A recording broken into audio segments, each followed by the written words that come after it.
strength when you're right here. Lord, I don't wanna rush on ahead in my own strength when you're right here.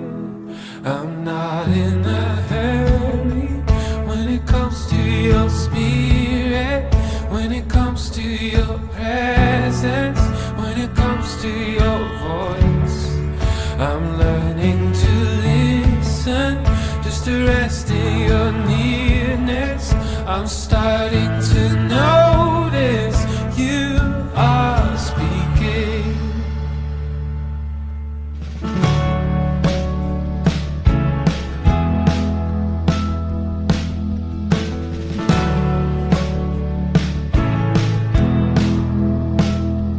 Lord, I wanna live like you. I wanna feel what you feel. I wanna see what you see. Lord, I wanna live like you. I wanna feel what you feel. I wanna see what you see. I'm not in a hurry when it comes to your spirit, when it comes to your presence, when it comes to your voice. I'm learning to listen, just to rest in your nearness. I'm starting to notice you are speaking. I'm not in a hurry when it comes to your spirit, when it comes to your presence, when it comes to your voice. I'm learning to listen, just to rest in your nearness. I'm starting to notice you are speaking.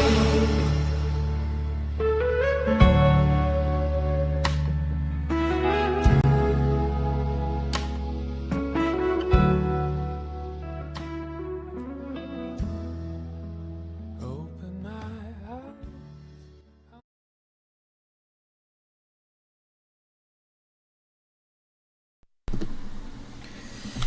Muy buenas a todos los que vayan a ver esta transmisión y bueno, a todas las personas que estén entrando al canal o al blog. Y bueno, pues en este vídeo vamos a estar pues abriendo una serie, ¿no?, que queremos hacer de bueno, el uso que hace el Nuevo Testamento, ¿no?, del Antiguo Testamento, ¿no?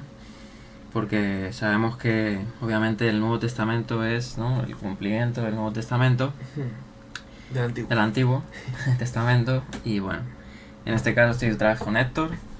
Bueno, ya le conocéis a los que habéis estado siguiendo pues los vídeos que hemos estado haciendo, que bueno, queremos abarcar muchas cosas muchas veces, ¿no?, hablar de muchos temas, pero el tiempo es limitado. Y en este caso vamos a ver un nuevo frente, ¿no?, entre otros. Ocasionalmente vamos a estar compartiendo, pues yo creo que son recursos, ¿no?, para todo creyente en el Mesías, porque vamos a tener un sustento más sólido, ¿no?, a la hora de defender pues qué significa que Jesús es el Mesías, ¿no?, Mesías prometido.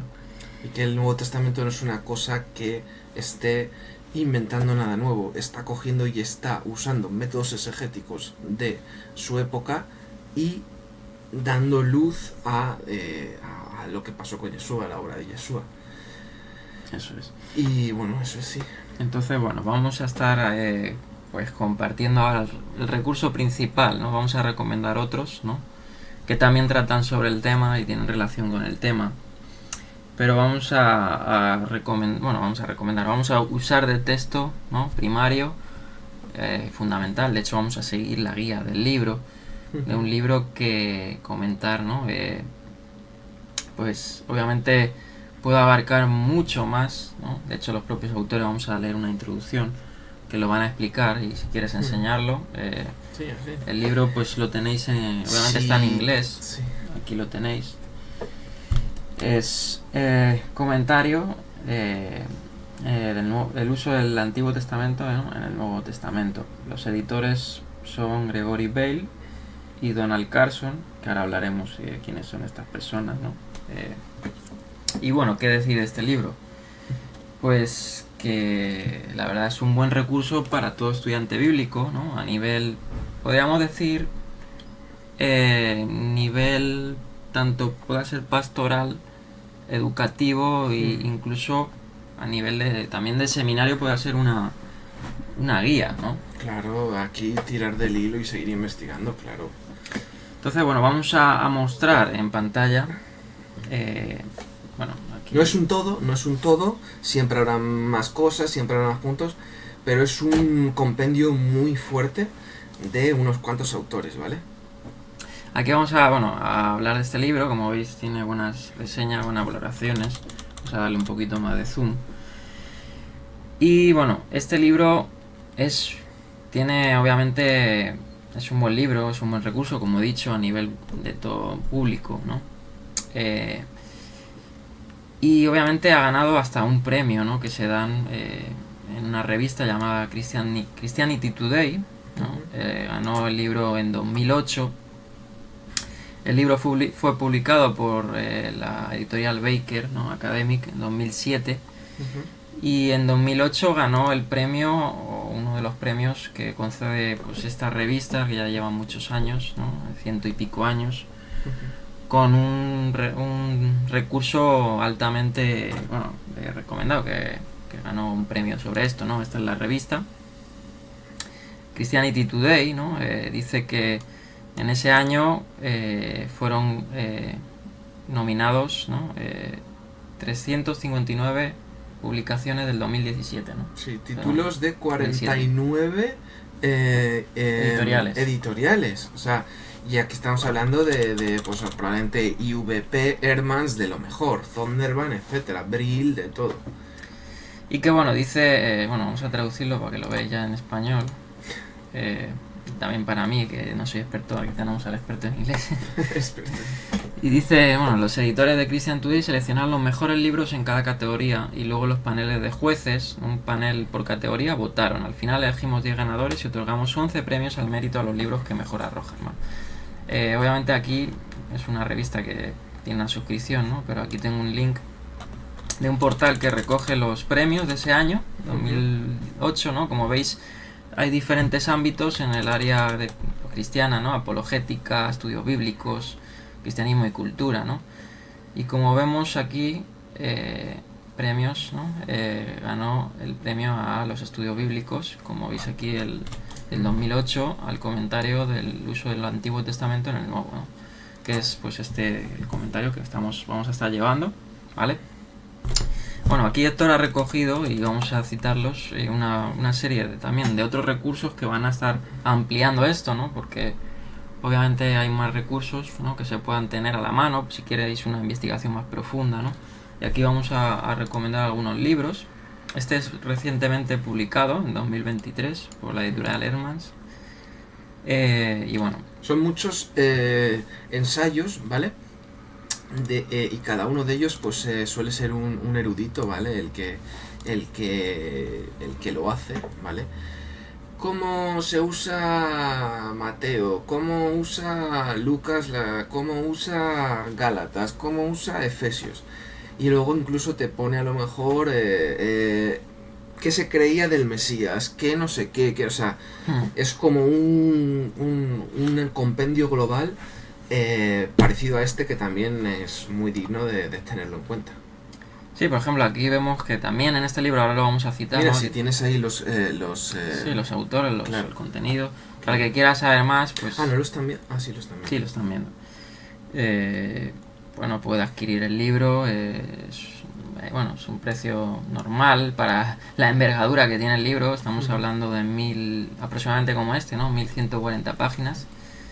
Obviamente el idioma está en inglés, no está traducido. De hecho, está sacado este mismo año, ¿no? No, pero si lo compráis como Daniel en Logos, Dani tiene un truco un par de teclas Bueno, que de le hecho, da sí. y te lo traduces. No, el propio Logos tiene un traductor, una Claro, o herramienta. sea que en Logos es la leche, porque puedes tener un libro en francés, en alemán, en ruso, Latín, lo que sea.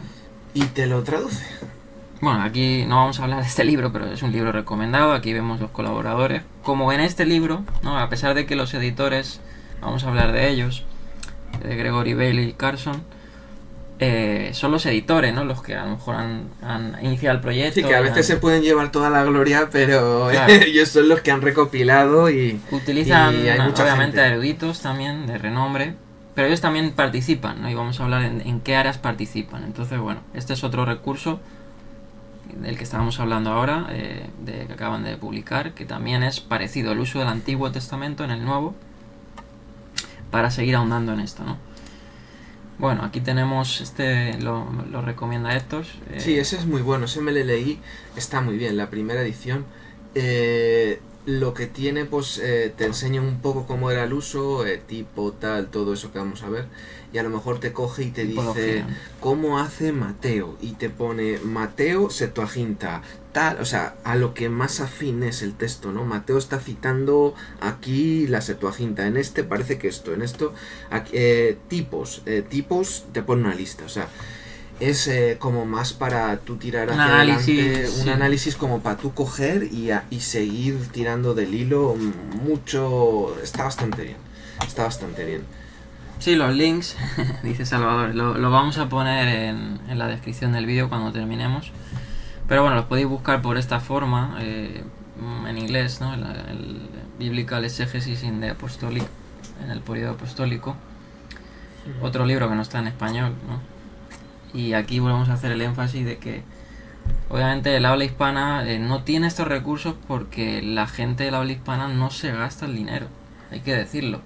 No invierten en la formación bíblica, ¿no? Tristemente, yo soy un ejemplo de eso porque yo, en el sentido de ser testigo de eso, porque yo llevo muchos años, mi madre lleva una librería cristiana y tristemente yo me gustaba mucho ir a comprar los libros, ¿no? En este caso a CLC, que ya quebró, ¿no? Era aquí en España, ahora es editorial, bueno, está aquí en Madrid, en Marqués de Mondéjar, no recuerdo ahora el nombre, editorial Vida, ¿no? Sí, pero no es lo mismo. Es No, la lo mismo. otra que ha comprado, sí. Sí. CLC, que está en varios países y que al parecer Sí. era una tienda, pues bien, ¿no? Sí, de hecho tenía hasta impresión y todo de algunos títulos. Pues eso. Pero quebró CLC porque en habla hispana no se compra, no se invierte, ¿no? Y de hecho yo me acuerdo de ir con mi madre a comprar, a traer libros a la librería y ver los libros cogiendo polvo y al final los terminaba comprando yo a veces, ¿no? O están ahí de años y la gente no invierte en la formación y por ejemplo en recursos como estos, ¿no? Que son tan valorados, tan buenos como este libro que vamos a llevar, que no está en Sí, español. que a lo mejor este recurso puede ser como un compendio de lo que serían 20 otros libros, te está haciendo ahí, te está haciendo una ayuda, ¿no? En vez de comprarte 20, te lo está Claro. comprimiendo ahí, ¿sabes? Bueno, más referencias pues Sobre este libro profecía mesiánica. sobre profecía mesiánica, que también va en el sentido de este comentario, ¿no? Pues aquí tenemos este título. Muchos autores también, Darrell Bock es uno de ellos, Michael Brown tiene también algún artículo, etcétera.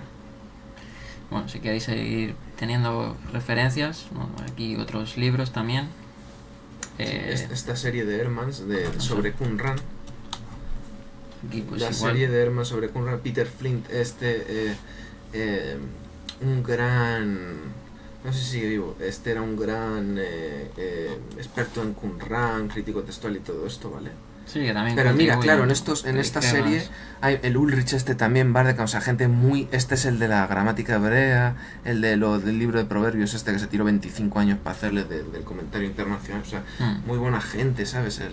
Sí, bueno, obviamente gente- no, son recursos valiosos que si uno quiere seguir Pues si ahondando quieres la saber cómo interpretación. interpretaban, pues mira. Claro. Otro Y también, ahí está ¿no? muy barato y ahí para lo que te cuesta eso en físico es muy barato. En físico a lo mejor te cuesta 30-40 euros, en tapa blanda. Bueno, pues eso, aquí Ese tenemos es sobre la interpretación en el judaísmo temprano. este, ¿no? El otro, el siguiente. Es muchos autores igual, Filón, no sé quién, no sé cuántos, Qumran, un poco de cada, ¿vale? Bien, y por último, pues ya no somos pesados, pero bueno, otro libro, ¿no? Este de Editorial Brill. Otro Para- compendio, ¿sabes? Sí, de hacer Estudios exégesis sobre del eso. Nuevo Testamento. Bueno, pues vamos a ir al recurso que vamos a hablar, ¿no? Vamos a hacer una presentación. Antes quisiera hablar, bueno, quiénes son los editores. Aquí abajo lo tenemos. Vamos a ponerlo aquí en español. Bueno, si alguno, no solo que en inglés, ¿no? Si, por ejemplo, hablar del primer editor, Donald Carson. ¿Quién es Donald Carson? Donald Carson es un autor, bueno, la verdad es que es un profesor, como dice ahí, investigador del Nuevo Testamento, ¿no? Aquí dice en Trinity Evangelical Divinity School. Es autor o editor de numerosos libros, ¿vale? ¿De cuántos libros? Simplemente para que os hagáis una idea. Vamos a aquí buscar, que lo estaba viendo, ¿no? Antes. No para ahondar en ello, pero para que veáis que los editores, ¿no? Sí, que no han salido ayer de seminario. Sí. Que tiene una vida en investigar, ¿eh? Claro, vamos a ver aquí. Vamos a buscar a Donald Carson. Y vamos a ver. Porque muchos. Estoy citando a Donald Carson ahora, porque es el editor, ¿no? Pero muchos de estos autores. O sea, este autor en referencia tiene muchos libros en español, ¿no? También. Mira, aquí ponen las obras. No sé si lo llegáis a ver. Vamos a hacerlo un poquito más grande, ¿no? Y es impresionante la cantidad de obras literarias que ha Como Craig Evans, que también tiene muchas, que ha también compuesto. sale. Bueno, aquí vemos, ¿no? Las obras. Aquí son algunas, todas estas son las que yo tengo, ¿vale? Aquí en este caso en la biblioteca, y muchas otras que obviamente no he comprado, pero fíjense, estamos hablando de que es una persona obviamente que ha dedicado mucho al estudio, ¿no? Y es altamente citado Donald Carson. Ahora, por ejemplo, voy a dar otro ejemplo de él, ¿no? Ya que estamos hablando de los editores, fíjense, son muchas y muchas obras. Y bueno, y más, sigo ¿no? Sigo aquí Sí, bueno. mostrando, bueno, no, para no ser redundante, hasta en otros idiomas, no solo en español, hasta en...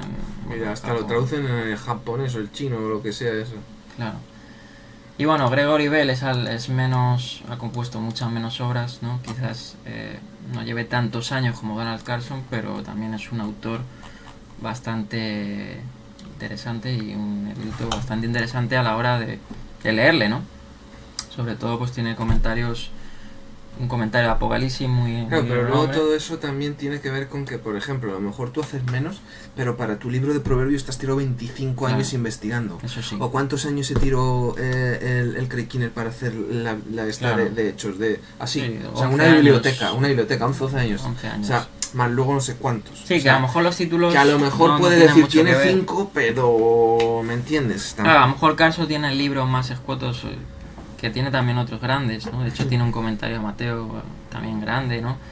Y otras obras, ¿no? Pero pues Bale a lo mejor tiene ese comentario a Apocalipsis que se habrá tirado sus años en hacerlo, entre otros, ¿no? Primera y segunda de Tesalonicenses y bueno. Y otros libros también, como la teología del Nuevo Testamento, la tengo aquí además en español, que esa la tradujeron las publicaciones Querigma, ¿no? Y otros... Y él tiene de uso sobre... Sí, por ejemplo, voy a enseñar este. De uso sobre el Nuevo Testamento. Él tiene, no sé si se hizo la tesis en alguna cosa parecida. Y él Este tiene libro de muy uso, bueno. de uso de Daniel en Apocalipsis. Sí, también le tiene. Fuentes de Apocalipsis. O sea, él se ha dedicado a tema de uso también, ¿sabes? Eso los tenéis en español, ¿no? Y recientemente publicados, o sea, traducidos, ¿no? Es un Eso viene a lo interesante mejor, recurso. ¿no? Sí, yo creo que sí. Una teología bíblica son 2 tomos Del Nuevo Testamento. del Nuevo Testamento de Gregory Bell. Eso es un buen recurso en español, lo tenéis pues, hace poco traducido. Y bueno. Esa editorial, por ejemplo, está traduciendo pues libros interesantes, ¿no? Y bueno, hablando de ello, pues vamos a ver los colaboradores. Porque vamos a estar llevando, pues claro, cada libro, ¿no? Cada libro tiene pues un autor, ¿no? Que se va a encargar de ese libro en específico, ¿no? Y bueno, pues aquí tenemos una lista de ellos, que obviamente son eruditos del Nuevo Testamento, ¿no? Por ejemplo, tenemos para el presente que vamos a empezar, Mateo, que justamente coincide con lo que yo estoy estudiando en Mateo, ¿no? Pero vamos a enfocarnos en este caso a otra área, ¿no? Pues, por ejemplo, tenemos a Craig Blomberg, otro erudito del Nuevo Testamento, ¿no? Y son personas que obviamente enseñan en seminarios, ¿no? Son profesores. Tenemos a otros... Moisés Silva, el Kostenberg, el Howard Marshall, gente conocida. Claro, ¿no? Moisés Silva, que bueno, tiene muchas obras. De hecho, el Diccionario Internacional del Nuevo Testamento es el editor también, él. Lo podéis encontrar en inglés. Por ejemplo, aquí vemos a Gregory Bale, que es participa que él sobre el Apocalipsis se ha centrado en eso en gran manera. Tiene unos cuantos libros sobre el Apocalipsis, la interpretación del Apocalipsis. Y Donald Carson, por ejemplo, va a estar dedicándose a las epístolas generales, ¿no? Y bueno, aquí vemos los libros, Lucas, David Pau, Marcos, Rick Watts y bueno, otros, ¿no? Y bueno, sin más, pues vamos a comenzar haciendo una introducción. No creo que no se nos olvide nada, ¿no? Ya hemos citado, ya hemos recomendado. Ya quien quiera, pues ahí tienes, ¿sabes? Entonces lo que vamos a hacer es... Ahí lo que estáis comprando son a lo mejor 20.000, 30.000 horas de estudio aquí, ¿sabes? O sea, no es poca cosa lo que tenéis ahí comprimido. Vale, bueno, pues vamos a hacer la introducción, vamos a ir a la pantalla y saludar a los hermanos que se van conectando. Obviamente, como el libro está en inglés, aquí no sale la traducción, pero no, yo voy a seguir el hilo, o tratar de seguir el hilo de la introducción, vamos a ver. Pero vamos, para no cansarnos tampoco de leer, vamos a dejar que la inteligencia artificial nos ayude, ¿no? Y en este sentido, pues vamos a dar paso a nuestra asistente personal llamada Elvira. Vale. De Microsoft. Entonces, bueno, espero que lo escuchéis. Vamos a empezar con la introducción que van a hacer. Y es muy interesante porque vamos a estar pausándonos y vamos a estar también comentándolo, porque son cosas importantes. No en todo, ¿no? Para no hacerlo esto tan grande, quizás. Bueno, lo que sea oportuno, ¿no? Pero vamos a estar comentando algunas cosillas que nos parecen importantes. Vamos a hacerlo un poquito más pequeño. Bueno, no lo veis, pero bueno. Entonces vamos a dar paso a Elvira, que va a estar con nosotros aquí leyendo. A ver si se escucha. Contribuyen a esta empresa. Bueno, no, sí. Al principio. A ver. Vamos a darle paso. A ver, por aquí. Vamos a ver, leer eso en voz alta. Ahí bien, si nos pueden decir si se escucha ahora cuando... ¿Pongo la luz o estamos bien así? No, estamos bien ahí. A ver si carga. A veces hay que darle 2 veces, ¿no? Al que lea. A mí me pasa. No está cargando. Bueno, vamos a esperar un poquito a ver. Quítalo y ponlo de nuevo, porque a veces pasa, ¿sabes? A mí por lo menos a veces cuando le he dado a que... No, que quites... Ay. Y le des otra vez a leer. A ver si ya te lo pillo. GK, Bea Lidia Carson. Ahí no dice si... Podría ser parte de la sabiduría decir lo que este libro no es, para aclarar lo que es y cómo funciona. En ninguna parte de este volumen se examinan los debates contemporáneos sobre el uso del AT en el NT. No se han examinado las numerosas subdisciplinas que contribuyen a esta empresa. Por ejemplo, no comparamos sistemáticamente los métodos exegéticos judíos no cristianos con los métodos exegéticos expuestos en el NT. No revisamos el debate en curso entre quienes sostienen que los escritores del NT suelen respetar todo el contexto de los textos veterotestamentarios que citan, o a los que aluden, y b. Quienes sostienen que los escritores del NT se dedican a una especie de proof-testing, que saca los pasajes veterotestamentarios de sus contextos para demostrar conclusiones que pertenecen a los compromisos de los cristianos del NT, pero no a las escrituras antecedentes que citan. No. Hemos resumido los extraordinariamente complejos desarrollos en el campo de la tipología. Desde que Leonard Goppelt escribió su libro Typos en 1939. Podríamos alargar fácilmente esta lista de temas importantes que no han sido tratados sistemáticamente en este libro. Una de las razones por las que no hemos estudiado estos temas es que todos ellos han sido tratados en otros lugares. Aunque podría... ¿Quieres comentar algo aquí? A ver, habla, no sé, entiendo. Obviamente él está hablando que se puede comentar muchas cosas, ¿no? Y sobre todo en el caso de la exégesis que hace judía, ¿no? De ciertos textos, ¿no? Porque obviamente, por ejemplo, si este material lo lee un judío, ¿no? Te va a decir que hay ciertas citas de los profetas, ¿no? Que obviamente no se puedan aplicar a ese contexto del Nuevo Testamento, ¿no? Entonces, bueno, te está hablando. De hecho, ahora lo va a desarrollar, ¿no? Como el tema de esa exégesis. Pero luego los judíos, los rabínicos, más que nada, o Claro, proto-rabínicos, estamos hablando de los rabínicos. eran más extremos en coger interpretaciones Sí. y, o sea, se están quejando del Nuevo Testamento, pero ellos han hecho... se dicen, esto está mal, pues ellos han hecho peor. O sea, si te estás quejando de eso, ¿cómo me quieres que yo te acepte lo tuyo, que es más extremo en muchos casos? Bueno, es hablando del contexto judío. Ahora, hablando de la exégesis. sentidos de la exégesis judía, hablando de una exégesis a lo mejor liberal o una exégesis crítica, ¿no? Porque de los hay por ahí que no sé, son simplemente judíos que atacan el evangelio, que son académicos o gente, por ejemplo, bueno, ya sabemos, sí, Antonio Piñero, gente de diferentes escuelas más críticas o minimalistas, ¿no? Puedan decir, no, el Nuevo Testamento pues es saca de contexto ciertas cosas, ¿no? Realmente, bueno, aquí va a explicar eso, ¿no? Que, bueno, ahora la introducción te va a ir abarcando. Entonces vamos a seguir leyendo. Sí, no eran retrasados, ellos sabían lo que estaban citando. Ellos sabían que de Israel saque Egipto literalmente no es del Mesías, pero lo aplicaron por algo. Sí, está hablando de las tipologías, ¿no? Ellos no eran tontos. A veces pensamos que eran... Bueno, el que quiere decir que está mal el Nuevo Testamento, imagina que es tonto. O que está intentando engañar, ¿me entiendes? Te quiere hacer creer que o era tonto o era un mentiroso. Pero a ver, el otro o que, como dicen muchos, reacomodaron las profecías del Antiguo Testamento para el cumplimiento, ¿no? Para hacerlo en un cumplimiento de Jesús, ¿no? A esto muchos cristianos muchas veces luego no ayudan, porque a lo mejor te cogen y te dicen las 300 profecías. Es mentira, Sí, no hay eso 300, yo las he leído, no lo son. Ahora eso lo va a hablar No lo son. Craig Bloomberg. Un experto tenía un libro que me leí que te sacaba 73, no le has puesto el libro, por cierto. 73 profecías. ¿Dónde están las 300? Sí, de cumplimiento. Es que De cumplimiento. una cosa es tipología, que Sí, digas, vamos a hablar, ahora va a hablar la introducción de eso, por tipologías eso a nos lo vamos mejor a hay detener. 1000, pero no es lo mismo. Nos vamos a detener, de hecho, va a hablar de eso, profecías de cumplimiento, alusiones y otro tipo de cumplimientos, ¿no? Que no son directos, ¿no? Las tipologías, etcétera.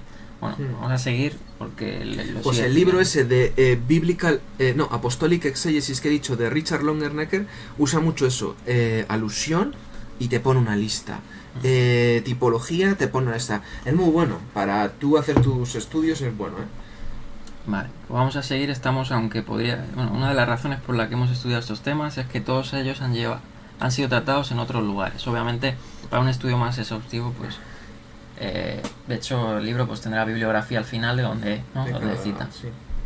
Bueno, vamos a seguir, aunque podría. Podría ser útil examinarlos de nuevo. Decidimos que era más urgente elaborar un libro en el que todos los colaboradores estuvieran informados por tales discusiones, pero centraran su atención en los lugares en los que los escritores del NT realmente citan o aluden al AT. Es comprensible que incluso en los debates elegantes sobre una de las subdisciplinas, las discusiones que se encuentran en otras obras, comparaciones entre técnicas exegéticas judías y cristianas, por ejemplo, o estudios sobre tipología, utilicen inevitablemente solo un pequeño porcentaje de las pruebas textuales reales. Por el contrario, lo que hemos intentado es un estudio razonablemente exhaustivo de todas las pruebas textuales. Incluso un lector ocasional de este volumen se dará cuenta rápidamente de que cada colaborador aporta muchos de los estudios contemporáneos a medida que se abre camino a través del corpus que le ha sido asignado, de modo que a lo largo del camino muchos de los Colaboradores hacen comentarios sagaces sobre técnicas particulares y discusiones. Hermenéuticas. En consecuencia, se ha dado libertad a los autores para determinar la cantidad de material introductorio que desean incluir, es decir, debates previos sobre el uso del LAT en su libro concreto del NT. No obstante, cada colaborador se centra en el uso que hace el NT del LAT. Se analizan todas las citas del LAT en el NT, así como todas las alusiones probables.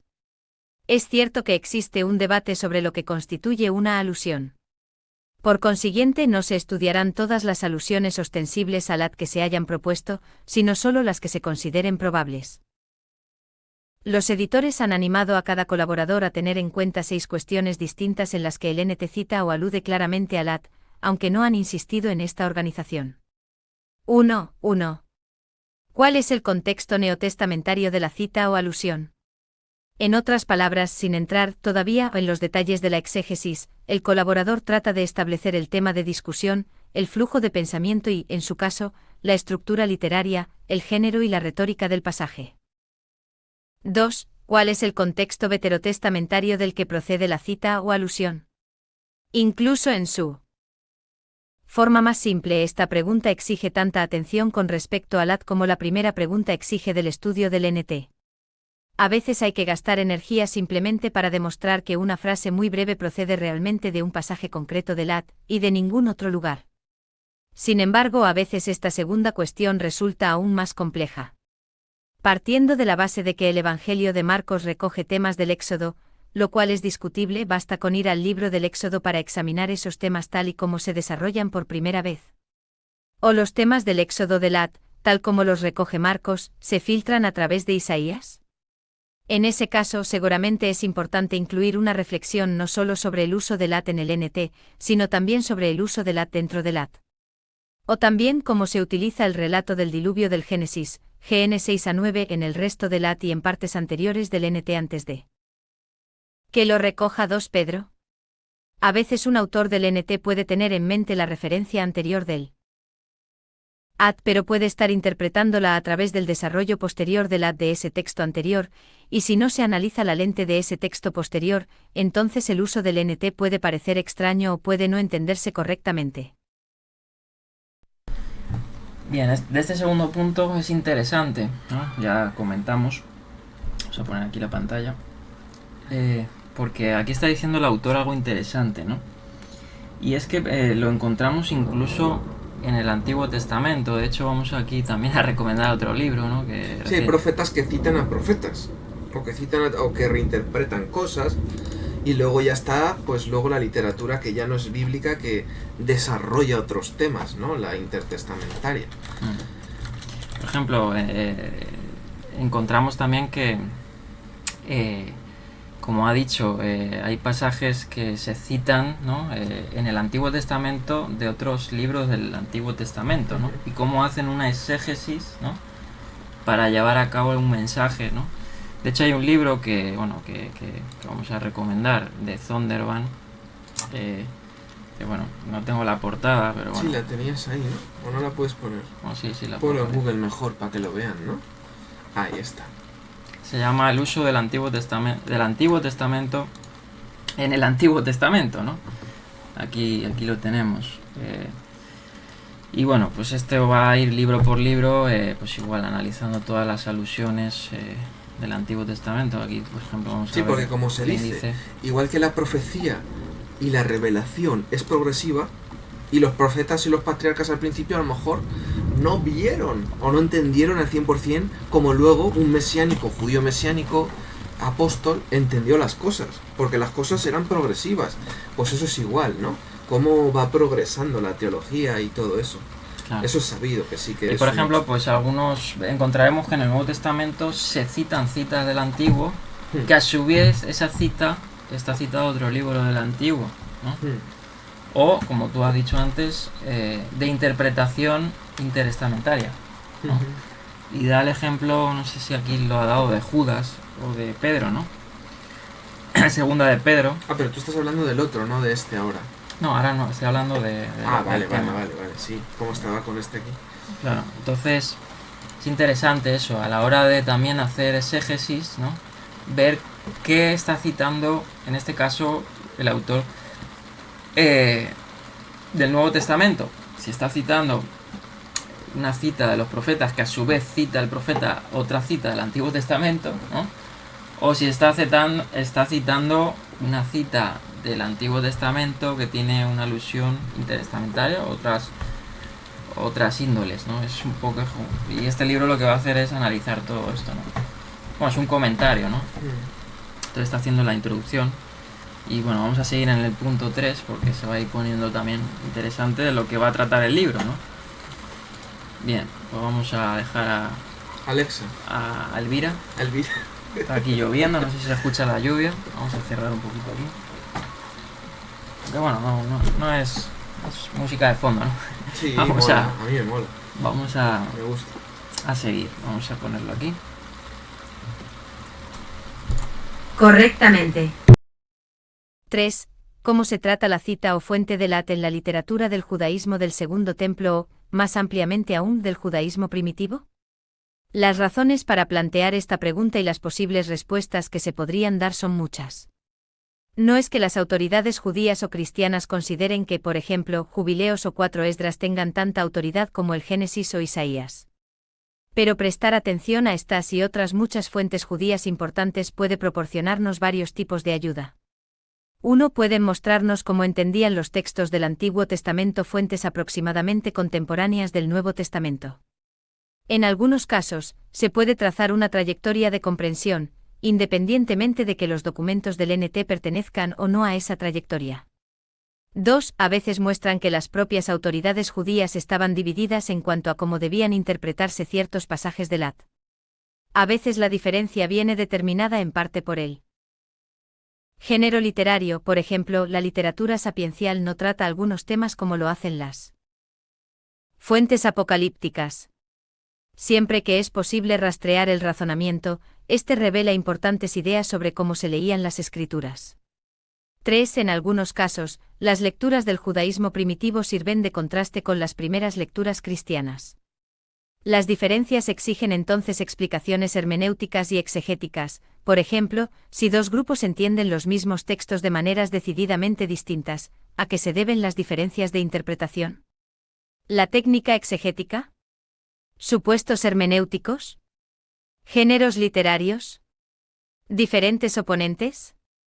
¿Diferentes responsabilidades pastorales? 4. Incluso cuando no existe una dependencia literaria directa, a veces el lenguaje del judaísmo primitivo ofrece paralelismos cercanos con el lenguaje de los escritores del NT, simplemente debido a la proximidad cronológica y cultural. 5. En algunos casos, los escritores del NT parecen depender directamente de fuentes pertenecientes al judaísmo primitivo y de su tratamiento del Lat por ejemplo Judas. ¿Qué hay que deducir de tal dependencia? Bueno, de este punto 3, ¿no? Que lo has subdividido en 5 grupos, es muy interesante, ¿eh? Si quieres tú empezar comentando, por ejemplo, la primera alusión me parece muy interesante. Bueno, lo primero que dice, ¿no? Como introducción a esto, es cómo se trata la cita o fuente del Antiguo Testamento en la literatura del judaísmo del Segundo Templo, ¿no? Cómo se interpretaba, cómo la época, ¿no? La época de Jesús. Y teniendo en cuenta también que pues, en esa época, ¿no? Alrededor, entre los profetas y el Nuevo Testamento, surge una literatura judía, ¿no? En su mayor parte judía, que se conoce como intertestamentaria, que muchas veces eran también interpretaciones que se daban a ciertos sucesos, ¿no? Como dice el autor, estos libros también se van a analizar, ¿no? Porque uno de los puntos que va a analizar cada profecía o alusión es cómo se interpretaba en el judaísmo. Sí, ¿no? Ya sea a lo mejor por la Septuaginta, por un Targum, del que sea, el samaritano, todo lo que sea, por una tradición, pero luego también podemos caer en el engaño, que nosotros no creo que caigamos, en el sentido de que nosotros no estamos cegados a solo lo rabínico. Digo, vosotros también sabéis que hay un mundo más allá de lo rabínico. Estaba Qumran y estaban muchísimos otros grupos, que luego se dice que cuando se destruyó el templo y demás, poco a poco fueron atacando, fueron quitando el poder al resto de judaísmos. Pero escúchame, hay gente que dice, ¿por qué es que el judaísmo rabínico es lo único que ha sobrevivido? Es porque es el mejor. ¡Ja! Históricamente hablando, ¡ja! Hubo una de carnalidad, persecuciones, cosas, ni te lo crees. O sea, que te están contando el cuento. Incluso entre ellos, entre fariseos, se atacaron. El Rabbi Akiva y su tal, ese es el que marcó dónde debía seguir el judaísmo y hizo Jerem y todo de descomulgar y muchas cosas feas a otros. O sea, y a los mesiánicos con lo del Bar Kokhba del Ben Koshiva el falso mesías ese, les perseguían, bueno. O sea, que lo de lo rabínico con los caraítas también ha pasado y con muchas otras sectas. No fue lo que fue porque dijo Dios. No, ahí hubo carnalidad y maldad también. Que tenga cosas buenas, sí, pero no vamos a decir es que Dios lo iluminó. Nah. ¿Vale? Perdón por decirlo si no tiene nada que ver, pero quería decirlo porque hay que tener también crítica. Luego otro aspecto a tener en cuenta es que ni el mismo, por decir así, judaísmo temprano, llamámoslo así, ¿no? Coincidía homogéneamente en cómo interpretar ciertos pasajes del Antiguo Testamento, ¿no? Y esto también lo va a analizar, o lo va a mostrar esto. Por ejemplo, simplemente ya hablando en modo general, sabemos que había muchos grupos en la época de Yeshua, hasta los saduceos, fariseos, ¿no? Por ejemplo, los esenios. Los fariseos quizás eran más normativos, los esenios también eran normativos, pero eran más apocalípticos, ¿no? Interpretaban su exégesis era más apocalíptica, ¿no? Somos el remanente, el Mesías. Pura secta. Sí. Entonces eso también va a marcar mucho a la hora de interpretar el Antiguo Testamento, ¿no? La exégesis, como dice, literaria también, de cómo se van a interpretar las alusiones, también por los géneros literarios, etcétera, porque también no hay que olvidar que la Biblia, ¿no? Por eso se ha dividido la Biblia no mal, ¿no? Sino sabiamente también en el mundo, podemos decir, teológico, ¿no? Ya no académico. Claro, libros sapenciales, libros históricos, libros, por decir así, poéticos, leyes o de ética, moral, ¿no? Sí. Obviamente porque el énfasis es en eso, ¿no? No podemos tomar, por ejemplo, libros sapienciales como para hacer historia, ¿no? Aunque muchas veces tienen trasfondos históricos detrás, pero te está queriendo mostrar el género literario algo más allá, ¿no? Entonces eso también es importante a la hora también de interpretar, hacer la exégesis, ¿no? O la hermenéutica también del Antiguo, ¿no? Testamento y del Nuevo y del Nuevo Testamento. Y de cualquier cosa. Claro. Entonces vamos a seguir, en ese segundo punto se puede comentar mucho más, ¿no? Pero no queremos tampoco... también, por ejemplo, el ejemplo de la LXX, la Septuaginta, con el texto masorético, hay diferencias, ¿no? De interpretación. También eso muestra que detrás del mismo judaísmo, incluso pueda ser farisaico, ¿no? Pues, hasta la tradición hay 70 o 72 traductores. Hay dos, ¿no? Incluso la carta de Aristeas te habla de tiene paganismo, te menciona algo pagano que yo leí un día y dije, ostras, la carta de Aristeas, ¿no? O sea, un sincretismo ahí interesante. Entonces, bueno, eso hay que tenerlo en cuenta. Vamos a ver el cuarto factor de lo que va a hablar, de que lo va a enfocar el comentario, ¿no? Y bueno, lo que vamos a estar viendo en las citas, alusiones, se va a observar, ¿no? Bueno, vamos a seguir dejando aquí al asistente, Elvira. El cuarto. Dependencia. 4.4. ¿Qué factores textuales deben tenerse en cuenta a la hora de entender un uso concreto del AT? ¿El NT cita el MT, los LXX o un Targum? ¿O se trata de una cita mixta, o tal vez depende de la memoria o de alguna forma de texto que no ha llegado hasta nosotros? ¿Hay importancia en los pequeños cambios? ¿Existen variantes textuales dentro de la tradición hebrea, dentro de la tradición del AT griego o dentro de la tradición textual griega del NT? ¿Tienen dichas variantes alguna relación directa con nuestra comprensión de cómo el NT cita o alude al AT? Interesante este punto, ¿no? Obviamente el texto bíblico que tendría Pablo, ¿no? Y esto hay que hacer, o esto ya tendríamos que hacer una discusión aquí, que si el texto que tenemos es 100% genuino, obviamente vamos a concordar, ¿no? Y sobre todo el fundamentalismo, ¿no? La mayoría de personas que creen te van a decir que tenemos una pureza de texto cercana a más de un 90 y pico por ciento, ¿no? Sí, o sea, sí, eso es lo que dicen los expertos. Claro. Pero eso no quiere decir que en algún punto no pueda haber Claro. otra... Y eso nos hará ver que, por ejemplo, vamos a ver en ciertas alusiones o profecías, ¿no? De que pues se va a citar, a lo mejor, combinadas tradiciones de traducción, ¿no? O de, ¿cómo decir?, de textos, ¿no? De familias textuales o textos. Por ejemplo, podemos ver que a lo mejor, que esto lo van a tratar también los autores, ¿no? De que la cita o la alusión está recogiendo una parte de la LXX y otra del texto masorético, ¿no?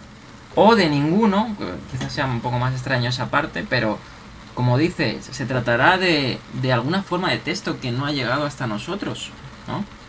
Porque posiblemente la Biblia que tuvieran los apóstoles, ¿no? Quizás tendría algunas variantes diferentes o, ¿no? Sí, claro. Claro. No creo que sea la medieval al 100%, ¿sabes? De masorética.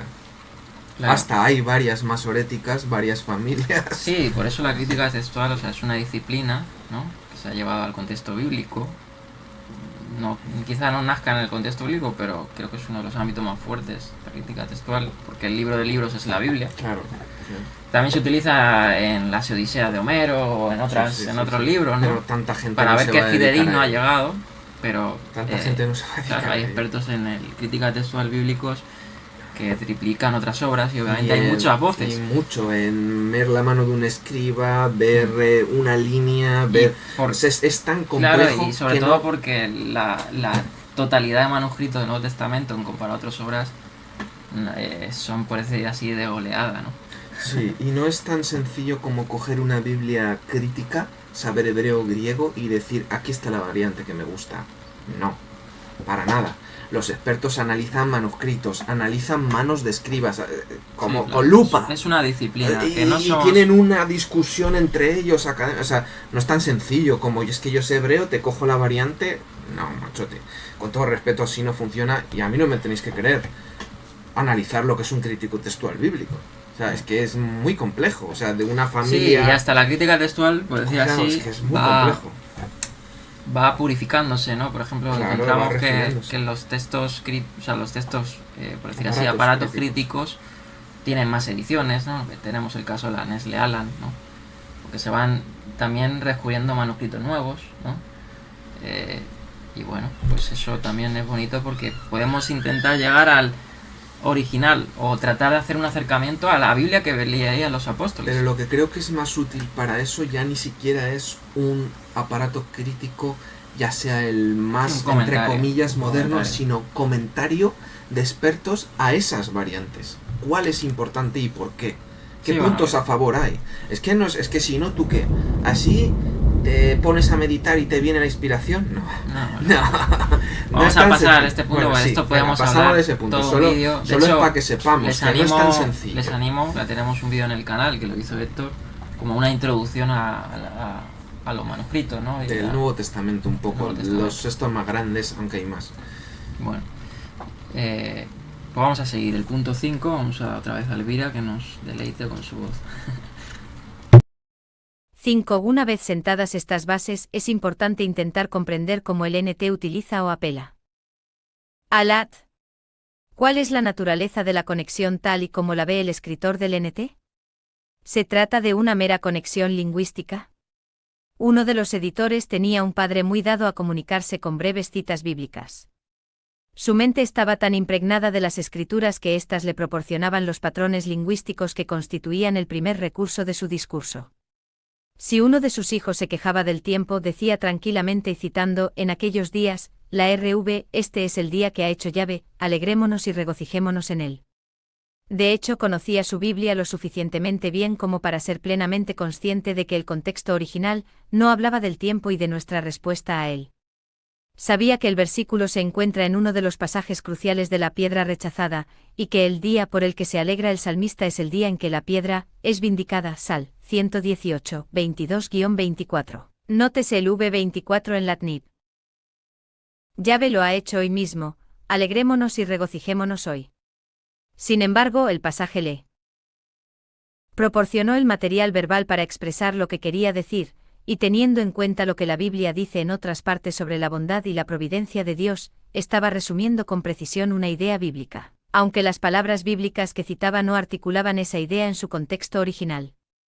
Entonces, hay casos en los que los escritores del NT utilizan lenguaje bíblico simplemente porque sus mentes están tan impregnadas de las escrituras que esos patrones verbales proporcionan los marcos lingüísticos en los que piensan. Por otro lado, hay ocasiones en las que un escritor del NT utiliza una expresión que aparece en muchos pasajes del Lat, como por ejemplo Día de Yahvé, especialmente común en los profetas, sin pensar en ningún texto del Lat pero utilizando la expresión para reflejar la rica mezcla de bendición prometida y juicio prometido que caracteriza las instancias particulares de los sucesos del Lat. En este caso, el escritor del NT puede ser muy fiel al uso del Lat a nivel genérico, aunque no piense en ningún pasaje en particular, es decir, los sucesos individuales del Lat pueden contemplar visitas particulares de Dios, mientras que el patrón genérico combina juicio y bendición, y el uso del NT puede recoger el patrón genérico aplicándolo a otra visita de Dios. Otra posibilidad es que los escritores del NT establezcan algún tipo de analogía para extraer una lección moral. Del mismo modo que los antiguos israelitas fueron salvados de la esclavitud en Egipto, pero la mayoría de la generación adulta no llegó a la tierra prometida porque no perseveró en la fe y la obediencia. Los creyentes contemporáneos de Pablo y del escritor a los hebreos necesitan perseverar si quieren salvarse al final. 1 Sioar 10, 1, 13, Ep 3, 7-19. Pero, ¿cuándo es mejor considerar una analogía formal de este tipo como una tipología, es decir, un patrón establecido por una sucesión de acontecimientos similares a lo largo del tiempo? O bien, está afirmando el escritor del NT que un acontecimiento u otro es el cumplimiento de una profecía veterotestamentaria, una declaración del tipo, esto es lo que dijo el profeta, por ejemplo, Atziat 2 y 16. Sin embargo, pronto queda claro que la categoría de cumplimiento es extraordinariamente flexible. Un acontecimiento puede cumplir una predicción verbal concreta, pero en el uso bíblico puede decirse que un acontecimiento cumple no solo una predicción verbal, sino también otro acontecimiento o al menos un patrón de acontecimientos. Esto se denomina comúnmente cumplimiento tipológico. En ese caso, por supuesto, surge otra pregunta. Llegan los escritores del NT a la conclusión de que este cumplimiento ha tenido lugar para cumplir acontecimientos precedentes simplemente por su confianza en que el Dios soberano ordena todas las cosas, de modo que ha establecido pautas que, bien leídas, anticipan una repetición de las acciones de Dios? ¿O afirman, en algunos casos, que los propios textos veterotestamentarios apuntan de algún modo hacia el futuro? En términos más generales, apelan los escritores del NT a Lat utilizando exactamente el mismo tipo de técnicas exegéticas y supuestos hermenéuticos que sus contemporáneos judíos no conversos, una o más de las listas clásicas de Midot, las reglas del procedimiento interpretativo. La respuesta más común a esta pregunta es un sí rotundo, pero la afirmación no explica por qué los dos grupos de intérpretes obtienen lecturas tan diferentes. Hay que llegar a la conclusión de que o bien las técnicas exegéticas y los supuestos hermenéuticos no determinan gran cosa después de todo, o bien existen factores adicionales que es preciso sondear cuidadosamente si queremos explicar por qué, digamos, Hillel y Pablo leen las escrituras hebreas o sus traducciones griegas de manera tan diferente. 6. ¿Qué uso teológico hace el escritor del NT de la cita? Bueno, se me ha traspapelado aquí. Ay, No sé si quieres comentar algo de eso, es un poco largo. bueno, a ver, realmente, a ver, más o menos, tener en cuenta... A ver, ¿esto? ¿Cómo esto? Está aquí el ratón. No, bueno, que de en torno a la ideología que uno tenga, pues se va a interpretar algo de un modo u otro. Y que te está hablando de las midot estas, que creo que eran las 13 de Ismael, y antes de él fue otro rabino el que postuló otras leyes de interpretación del Tanaj, ¿no? De la Biblia hebrea, y que sí, que tienen, que tienen la misma base, pero que llegan a distintas conclusiones, porque si tú crees en una cosa y el otro no, pues la conclusión no va a ser la misma, pero sí tienen un formato común, ¿no? Para interpretar el texto. Lo que pasa que luego con lo que se hace luego el judaísmo, lo que acabó haciendo poco a poco es ir cogiendo poder y ir diciendo cómo la Parnasut, cómo tienes que interpretar, ¿vale? Cómo tienes que interpretar un texto. Entonces va cogiendo poder y te va diciendo, esta es la interpretación que puedes aceptar, y los que vienen detrás, después nuestra, no pueden coger y a menos que sean muy grandes y sutilmente Diferir, ¿no? cambiar un poquito, pero no cambiando, ¿sabes? Haciéndolo muy sutilmente, no se puede diferir en torno a las bases. Pero si ya las bases del judaísmo rabínico están mal, porque están mal, y hay muchos libros sobre ello, y si queréis os recomiendo, y le tiran muy duro, y yo no quiero decir que todo es malo, pero hay que ser sinceros y honestos. Escúchame, no me cuentes el cuento de Moisés, y muchas cosas que vamos a enseñaros, si Dios quiere, sobre algunos errores rabínicos Leyendas, muy ¿no? fuertes, Leyendas y de más los judíos. cosas. Bueno, otra cosa que dice que también es importante, ¿no? Poniendo el ejemplo del padre de un autor, es que vamos a encontrar también que se nombran, por decir así, lenguaje bíblico, ¿no? O se hace alusión al lenguaje bíblico. Por ejemplo, da un ejemplo del padre, ¿no? Que este es el día del Señor, ¿no? Que aunque el contexto hable de otra cosa, va a utilizar las palabras en alusión, ¿no? Porque también te está hablando de que ese día abarca más cosas, ¿no? Es pues otro método, ¿no? Que también... Sí, como lo de la rama, Nazaret, ¿no? Que había ahí un juego de palabras Sí.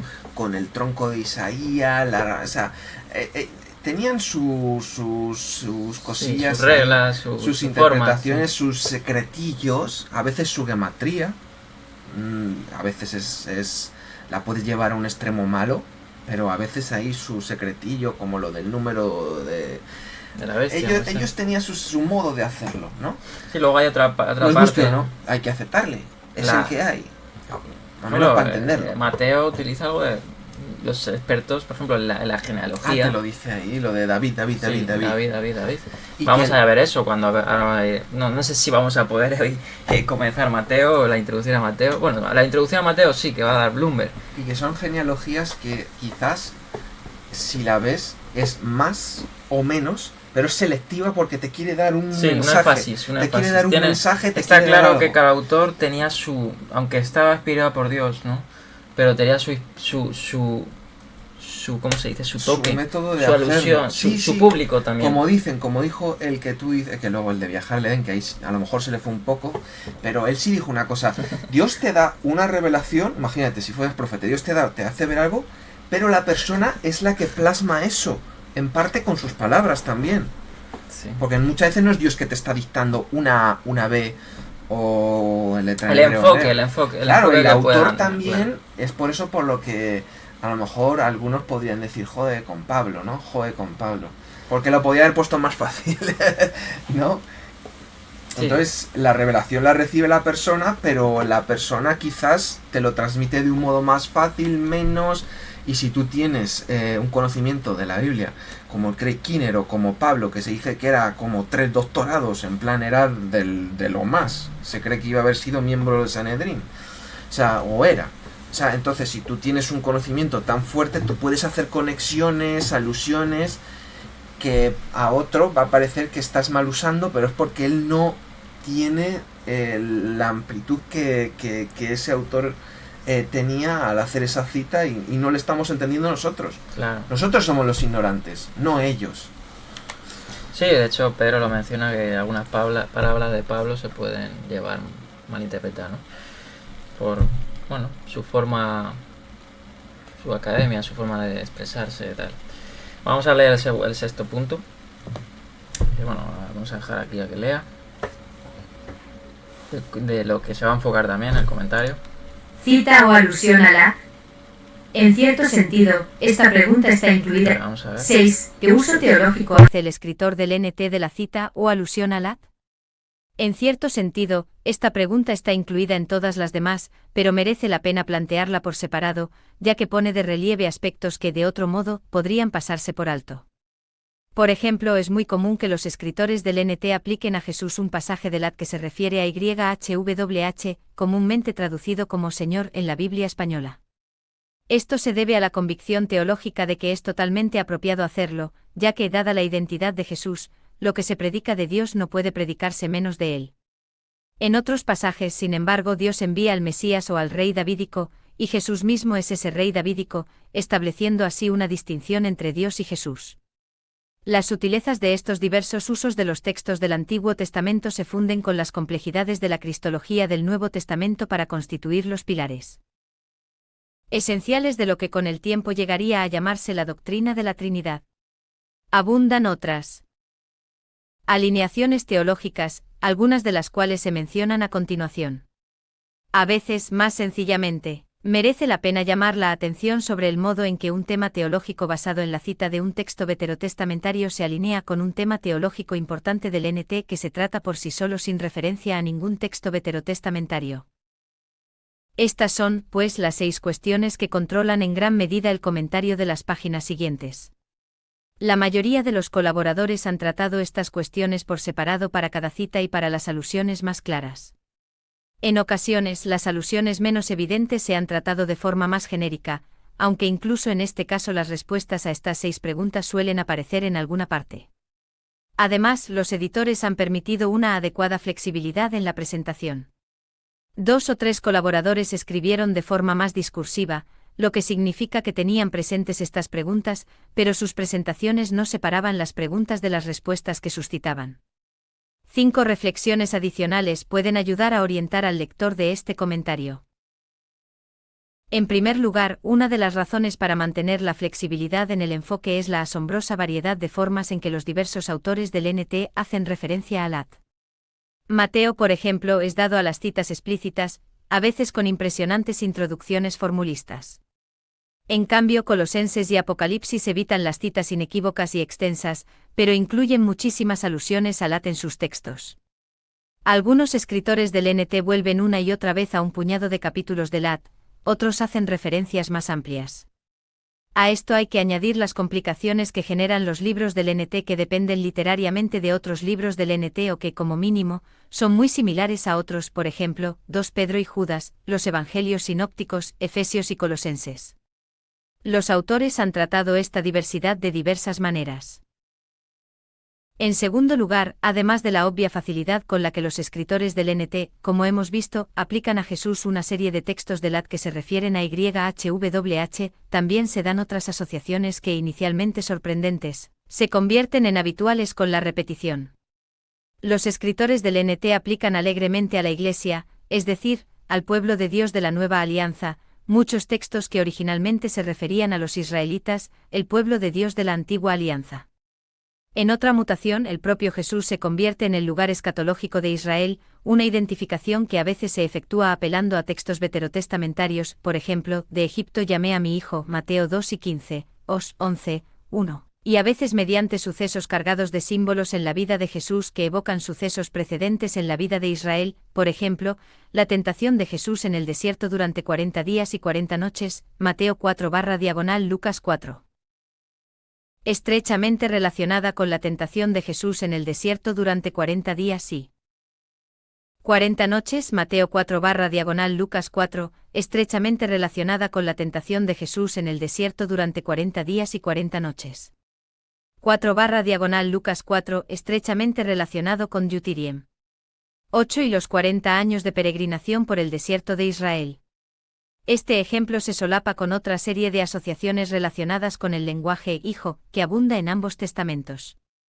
De hecho, es probable que al concebir a Jesús como representante del verdadero Israel, los escritores del Nuevo Testamento empezaran a concebir a la Iglesia también de este modo, ya que Cristo representa corporativamente a la Iglesia, y lo que Él es en muchos sentidos es igualmente cierto para la Iglesia. En tercer lugar, una de las diferencias distintivas que a veces se encuentran entre la forma en que los escritores del NT leen el Lat y la forma en que lo leían sus contemporáneos judíos no cristianos es el esquema histórico salvífico que a menudo adoptan los primeros.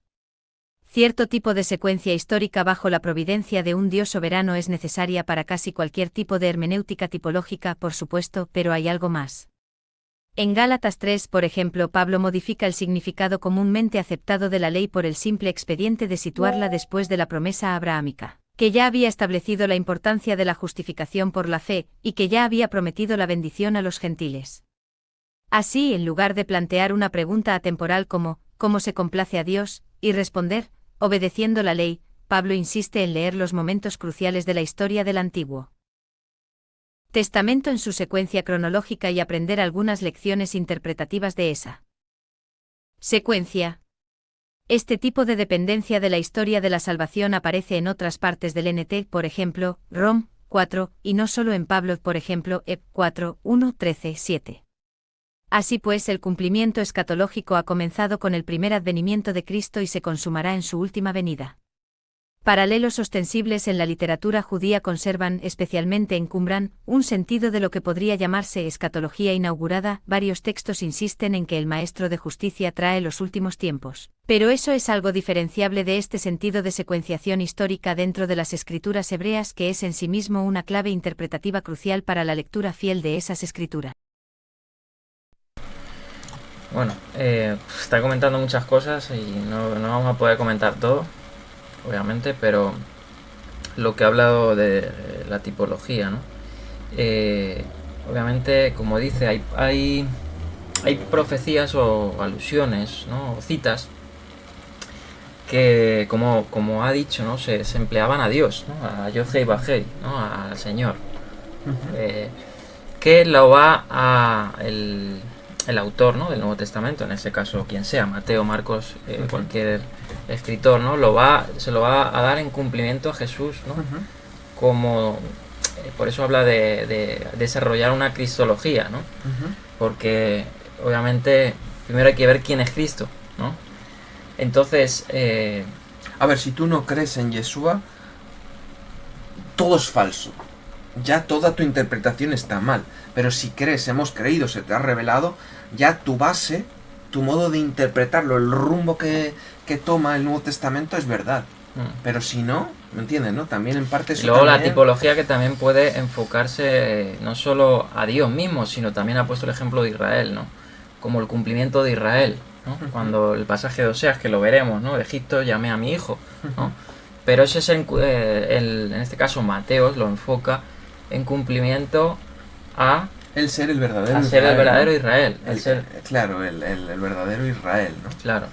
Entonces vamos a tener también ciertas alusiones que en el contexto no va históricos, obviamente su cumplimiento tiene la nación de Israel, pero que en este caso el escritor lo va a manifestar, ¿no? Obviamente inspirado por Dios, cumplimiento a Jesús, ¿no? Y esas tipologías también las vamos a ver, de cómo hacer la hermenéutica a la hora de ver estas citas, ¿no?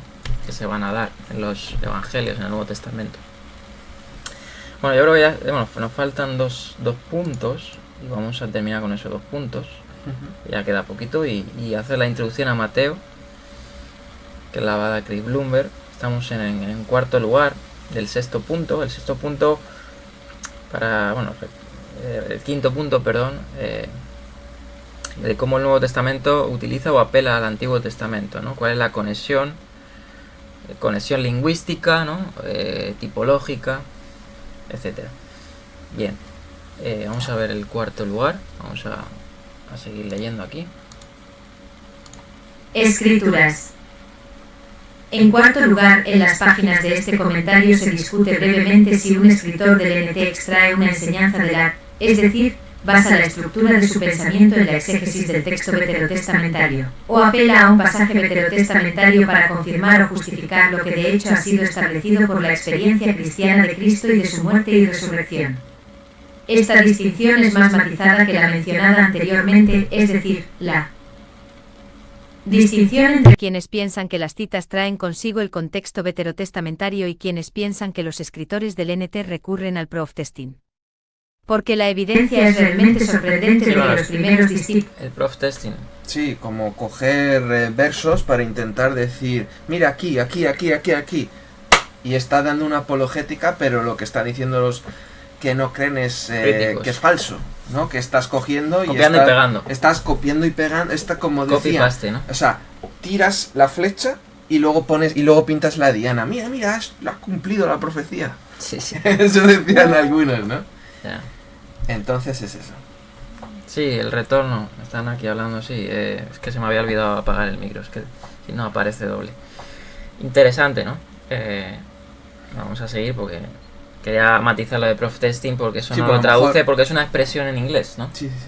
Y hay expresiones que no tienen un significado en español. Copia y pega o como ha explicado él. Necesita una explicación. Sí, coger textos para probar tu ideología, tu religión, lo que sea, tu... Claro. Bueno, vamos a seguir. Discípulos no son presentados como aquellos que comprendieron instantáneamente lo que el Señor Jesús les estaba enseñando o como aquellos que incluso anticiparon todo lo que él diría debido a sus propias interpretaciones perspicaces de las escrituras hebreas.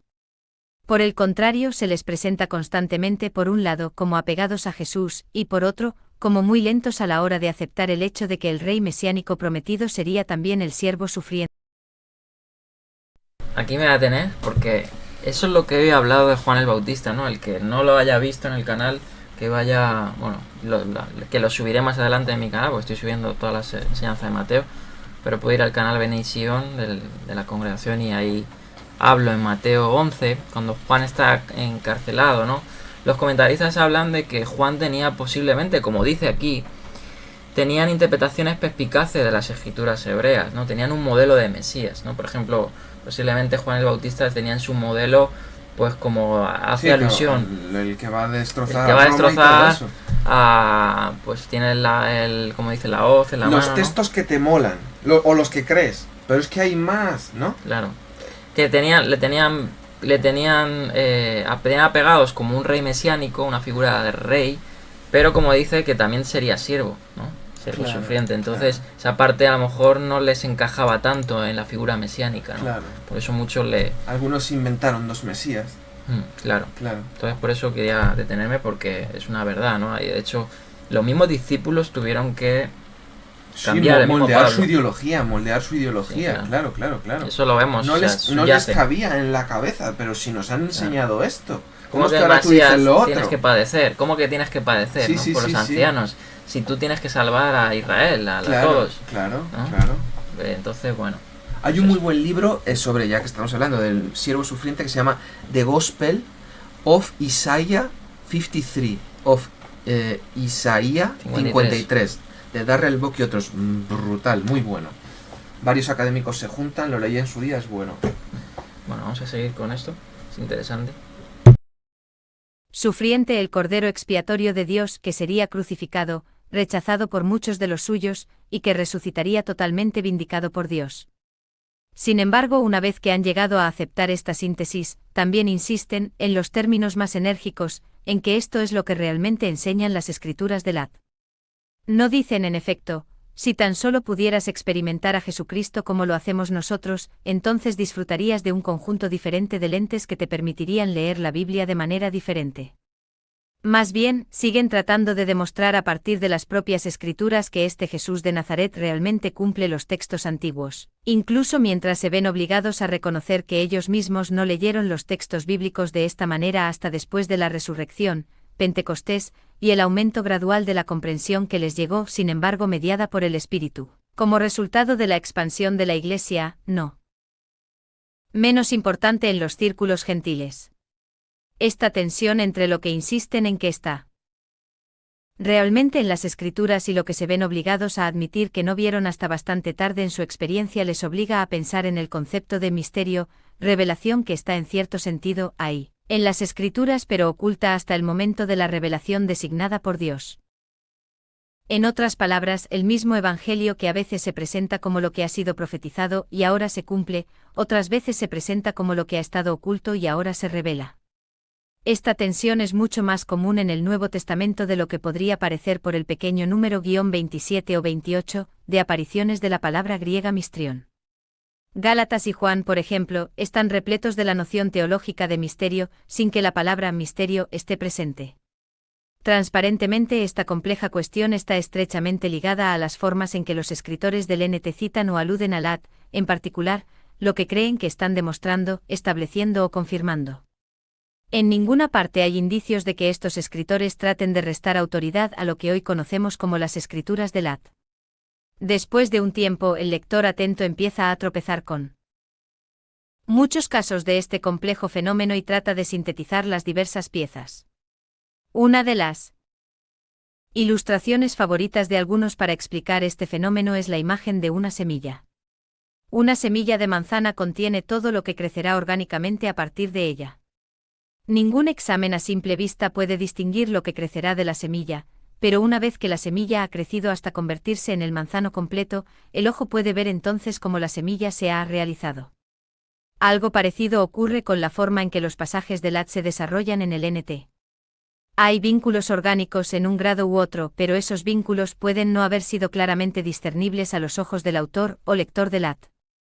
En consecuencia, a veces se produce un desarrollo creativo o una ampliación del significado del texto veterotestamentario que de algún modo sigue anclado en ese texto.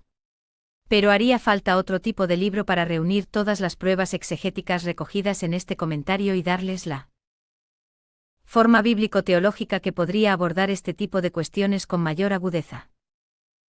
En quinto lugar, se ha animado a los colaboradores a desplegar un método literario ecléctico gramatical histórico en sus intentos de relacionar la lectura del NT con el Lat. Pero no estaría de más señalar, 1, que tal enfoque es bastante tradicional, o clásico 2, que tal enfoque se solapa sustancialmente con algunos métodos postcríticos recientes que tienden a leer los libros del Lat como unidades literarias completas y que toman en serio conceptos como canon, escritura e historia de la salvación. Conceptos que no serían totalmente ajenos a los autores del NT, aunque permite más referencialidad extratextual que la mayoría de los métodos postcríticos.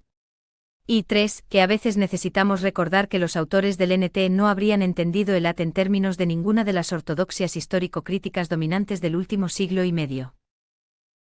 Sin más reflexión, pues dedicamos este comentario al estudio del texto del NT en cuanto cita y alude al texto veterotestamentario. Coméntalo.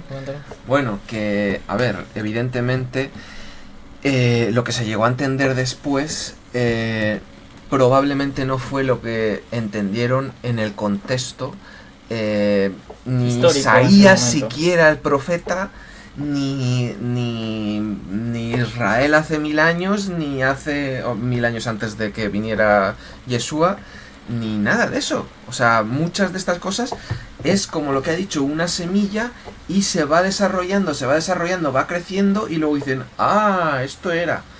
O sea, es que muchas veces se dice que es que ni los profetas entendían muchas veces. O sea, el Eterno nos revelaba todo.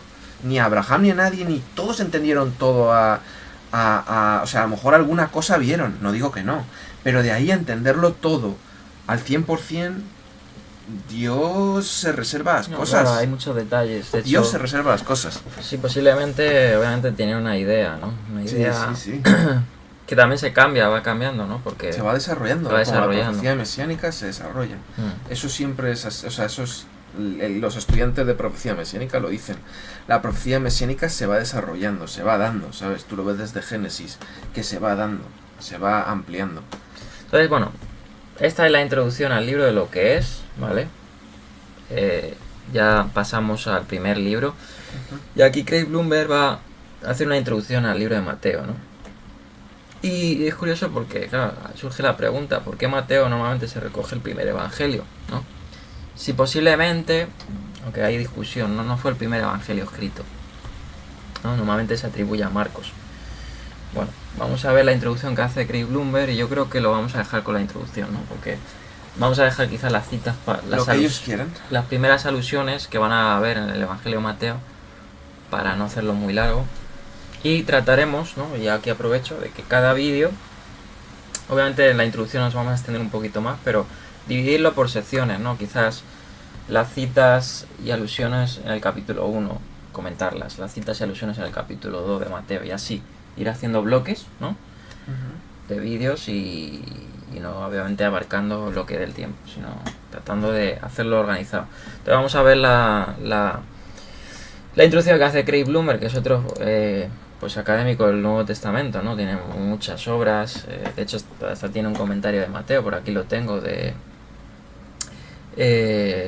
comentario también, se me ha olvidado, americano, internacional o así, ¿no? El nuevo comentario americano. Bueno, no es un comentario quizá muy grande, ¿no? Porque dentro de los comentarios pues hay comentarios más escuetos, ¿no?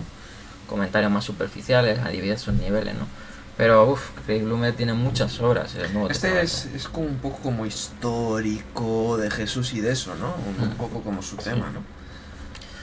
Entonces, bueno, vamos a ver la introducción, vamos a dar paso y prometo que en el próximo vídeo, si utilizamos esta voz, voy a mejorarla, ¿no? Por ejemplo, en otro portátil tengo otra locución mejorada, que no me da tiempo a descargarla aquí porque no he podido, pero en el portátil tengo una voz que no parece tan robótica, ¿no? A pesar de que ha mejorado mucho la inteligencia artificial, pero mejorar esa voz porque hay mejores voces que han sacado mejoradas y se hace más ameno, ¿no?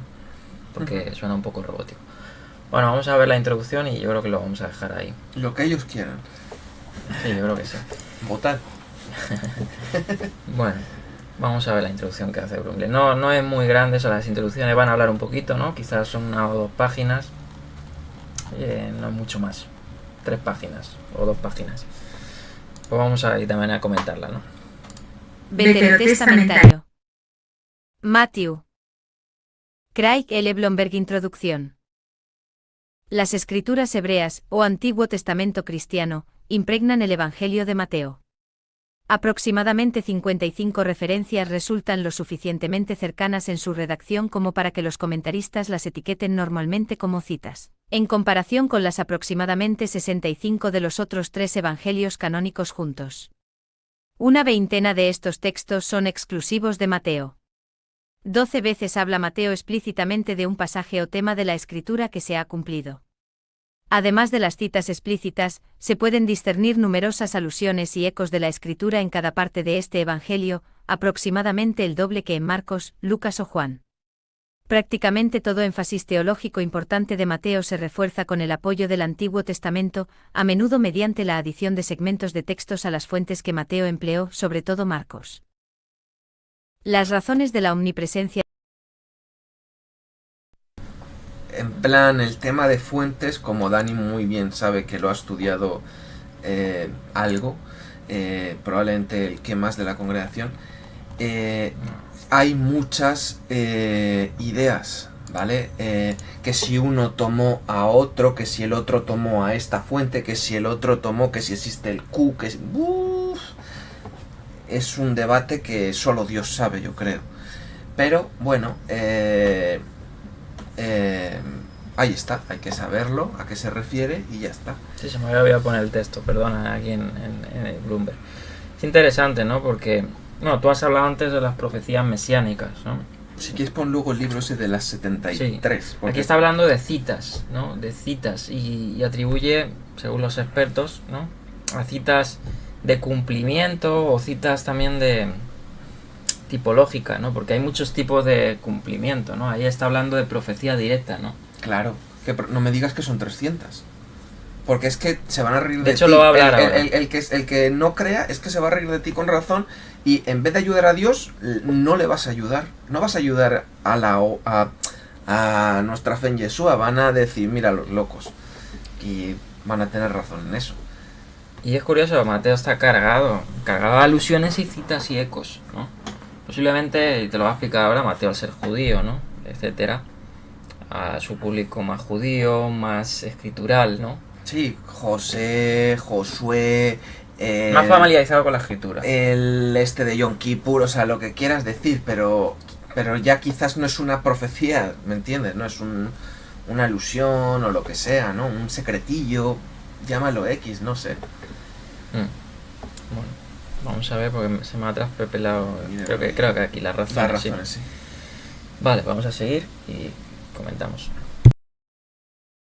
Omnipresencia de la Biblia judía en Mateo no tardan en descubrirse. Según la tradición uniforme de la Iglesia primitiva, el autor de este evangelio fue Leví, también conocido como Mateo, miembro del grupo de los 12 apóstoles de Jesús y recaudador de impuestos converso. Mateo 9, 9-13, 10, 3. Marcos 2, 13-17. Debido a su profesión, lo más probable es que Leví figurara entre la minoría de la población que sabía leer y escribir. Aunque había ido a trabajar, al menos indirectamente para las fuerzas romanas de ocupación, seguía siendo judío. Su educación en la escuela primaria y su posterior asistencia a la sinagoga, aunque la abandonara en algún momento de su vida adulta, le habrían empapado del contenido y la interpretación de las escrituras hebreas. Todas estas características se combinan con la referencia potencialmente autobiográfica de Mateo 1 y 52 para llevar a algunos estudiosos a sospechar que su papel como uno de los seguidores de Jesús podría haberse asemejado al de un escriba cristiano. Lo más probable es que la audiencia de Mateo fuera también predominantemente judeo-cristiana, y que viviera quizá en Antioquía de Siria y sus alrededores, de la que aproximadamente una séptima parte estaba formada por judíos. Aunque se han sugerido muchas posibles relaciones entre los destinatarios de Mateo y otros judíos locales, una ligera mayoría favorecería la hipótesis de una ruptura bastante reciente con la sinagoga. Esto es lo que mejor explica la polémica aparentemente antijudía en algunos lugares, que culmina en Mateo 9 y 43, 23, 1, 39, 27, 25, donde las heridas pueden haber estado todavía en carne viva debido a la expulsión del judaísmo dominante. Eso es interesante, ¿no? Lo que dice, que obviamente aquí está dando como un resumen. Por ejemplo, Robert Gundry, que es un comentarista también del Nuevo Testamento, no sé si todavía vive. No, su comentario de Mateo es muy citado y él lo titula un comentario de Mateo a una iglesia perseguida, ¿no? Parece ser que el público de Mateo, del Evangelio de Mateo, como ha dicho, era judío cristiano, ¿no? Obviamente a los judíos, ¿no? Por eso toda la introducción, etcétera, cristológica o mesiánica, ¿no? Y con tintes de persecución, como estamos viendo ahora, de hostilidad en el capítulo 11 en adelante, en rechazo a Jesús, ¿no? Entonces, esto es interesante también a la hora de interpretar el Evangelio de Mateo y ver cuál es su énfasis, ¿no? Por eso estábamos hablando antes de los énfasis, el público, el género, todas esas cosas. Luego, cuando se destruyó en la primera revuelta que se destruyó el templo, los judíos mesiánicos hubo un momento en que tuvieron libre y muchos se fueron, ¿vale? Claro. Y luego en la de Bar Kokhba no participaron porque les hacían... era un falso mesías. ¿Cómo voy a yo servir por tu causa de falso mesías? De Ben Koshiba, que se llamaba. Y encima cortarme un dedo para estar en tu ejército. No. Y bueno, sabemos que, por ejemplo, hicieron la Birkat Haminim, ¿no? La 19, ¿no? La bendición en contra de los herejes, que se cree que en gran manera fue en contra de los judíos mesiánicos, pero realmente en contra de todo el que no creyera como los rabínicos. Porque la ruptura se estaba dando, la ruptura se estaba dando, claro. Primero los cristianos se reunían en el lugar que había de culto, que eran las sinagogas, ¿no? Que obviamente para la época de Mateo, que ya diferencia las fechas, ¿no? Pero se estaba dando en torno a esa área, ¿no? ¿Cómo se dice? Siro-Palestina, no sé, esa región, ¿no? Sí, más que Israel, un poco más, ¿no? Porque, claro, los judíos pues, también estaban en la diáspora, pero también en Siria había muchos judíos, en muchos lugares, ¿no? Y claro, como ha dicho, esa decimonovena bendición pueda ser que se dio en el contexto de esa ruptura entre cristianos que ya no podían seguir la sinagoga por tanta persecución, ¿no? Y bueno, se fueron haciendo las comunidades, ¿no?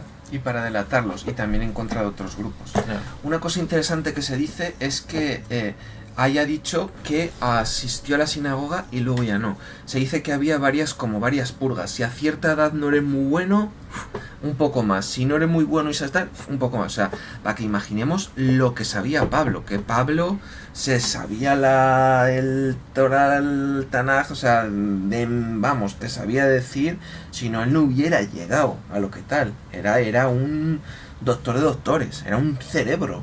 Porque para llegar donde llegó, había purgas. Tú no. Tú mejor dedícate a la carpintería. Tú, venga, a plantar cereales. ¿Me entiendes? ¿No? Había purgas. Entonces el que seguía y el que llegaba a ser algo como Pablo, un rabino o un discípulo de rabino de rabinos, era que tenía un coco... Ole, ¿me entiendes? Bueno, para que entendamos, ¿no? Lo cual no quiere decir que Mateo no fuese letrado, porque evidentemente si era un escriba era letrado, era el escriba, ¿sabes? Sí, bueno, posiblemente lo del escriba, posiblemente se enfocó ya luego más en retomar ese estudio sinagogal, ¿no? Porque al ser publicano no quiere decir que no las estudiara, pero pues no tendría ser bien visto, sufriría rechazo, Claro. etcétera, y no la aceptarían en una sinagoga sabiendo que es un publicano, un enemigo, ¿no? Posiblemente él retomó, ¿no? Sí. Ser judío, cómo había sido criado, y posiblemente se dedicó mucho al estudio de la escritura, tanto así que muchos, en Mateo 13 creo que es, le inscriben dentro de esos escribas que habían dentro de la comunidad cristiana. Sí, Interesante. luego igual también a veces podemos pensar a lo mejor que los galileos eran ignorantes, y hay un mito que es el de que la Galilea era de judíos ignorantes, y no es real, ¿sabes? Ahí luego ya sabes, ¿no? El que gana es el que deja escrito, Yeah. ¿no?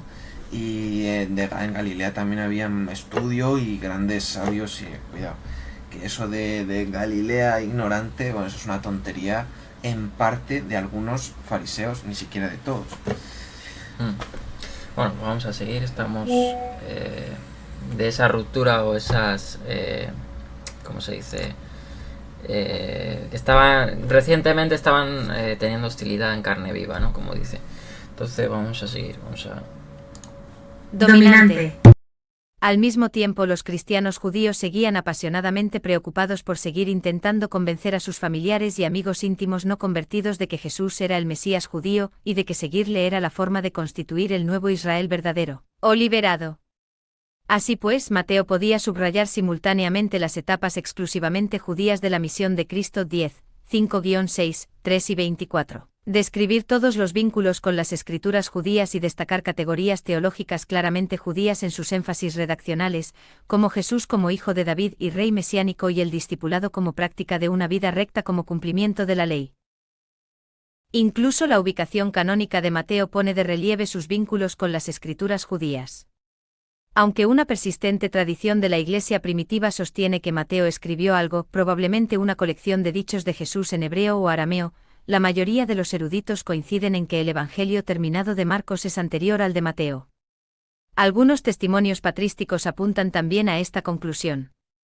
¿Por qué entonces se puso primero a Mateo cuando se cristalizó la secuencia canónica de los 4 evangelios y, con el tiempo, de todo el Nuevo Testamento? Sin duda, una de las respuestas se debe a los vínculos más claros y frecuentes de Mateo con el Antiguo Testamento. Una colección de libros que se creía que reflejaban una escritura inspirada y autorizada de forma similar para acompañar a la nueva alianza de Dios empezaría naturalmente mejor con los relatos de su inaugurador, Jesús de Nazaret. De los 4, Mateo fue el que mejor ayudó a formar la transición entre el Antiguo y el Nuevo Pacto. Bien, pues aquí vemos, ¿no? Que pues obviamente encontramos, ¿no? Que por ejemplo al ser a un público judío, posiblemente, a pesar de que Mateo pudiera saber muchos idiomas, ¿no?